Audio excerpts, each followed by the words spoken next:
দেশব্যাপী হামের বিশেষ টিকাদান কর্মসূচি নিয়ে বড় ধরনের অসঙ্গতির অভিযোগ উঠেছে নানা মহল থেকে। স্বাস্থ্য অধিদপ্তর বলছে ৬ মাস থেকে ৫ বছর বয়সী শিশুদের হামের টিকাদানের লক্ষ্যমাত্রা ছিল ১,৮০,০০,০০০ কিছু বেশি। অথচ একই বয়সী শিশুদের জন্য সম্প্রতি অনুষ্ঠিত ভিটামিন এ প্লাস ক্যাম্পেইনের লক্ষ্যমাত্রা ছিল ২,৪০,০০,০০০-এরও বেশি। এতে অন্তত ৬০ লাখ শিশু হামের টিকাদান কর্মসূচির বাইরে থেকে গেছে। তবে স্বাস্থ্যমন্ত্রী বলছেন অভিযোগটি পুরোপুরি সঠিক নয়। মেহেদী হাসানের রিপোর্টে বিস্তারিত।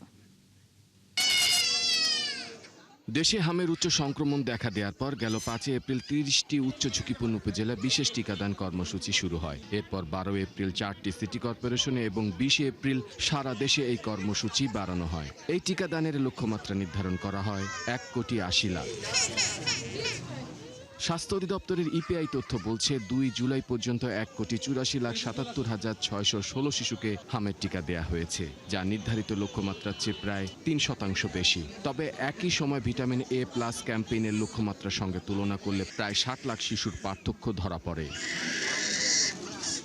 এদিকে ভিটামিন এ প্লাস ক্যাম্পেইনের লক্ষ্যমাত্রা অন্তত যেখানে ২,৫০,০০,০০০ শিশু, সেখানে হামের মতো প্রাণঘাতী রোগ প্রতিরোধে টিকার লক্ষ্যমাত্রা এত কম হওয়ায় উদ্বেগজনক। টিকা বিশেষজ্ঞরা বলেন এতে প্রকৃত টিকা কভারেজ প্রায় ৭০% মধ্যে সীমাবদ্ধ থেকেছে, যা সংক্রমণ নিয়ন্ত্রণের জন্য যথেষ্ট নয়।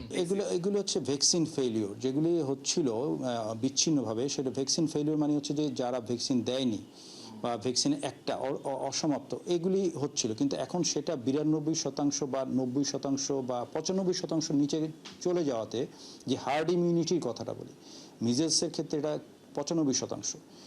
যদি এই ৯৫% ব্যক্তি যদি আক্রান্ত মানে ভ্যাকসিনেশন না থাকে, তাহলে কিন্তু তাদের ওই জনগোষ্ঠীতে কিন্তু এরকম আউটব্রেক হতেই পারে।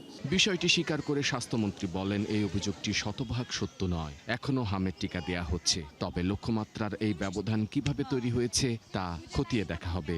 এই স্ট্যাটিস্টিক্স কারেন্টলি পৃথিবীতে কোনো দেশ দিতে পারে না। আমরা সমস্ত বাচ্চাদেরকে আমরা কভার করেছি, তারপরেও আমরা খুঁজে ২১ তারিখ থেকে আমরা দিচ্ছি। এখন যেটা দিচ্ছি আরেকটা সাপোর্টিভ, আমরা বাচ্চাদেরকে ভিটামিন দিচ্ছি, ইনশাআল্লাহ কোনো অসুবিধা হবে না। মেহেদী হাসান, ৭১, ঢাকা।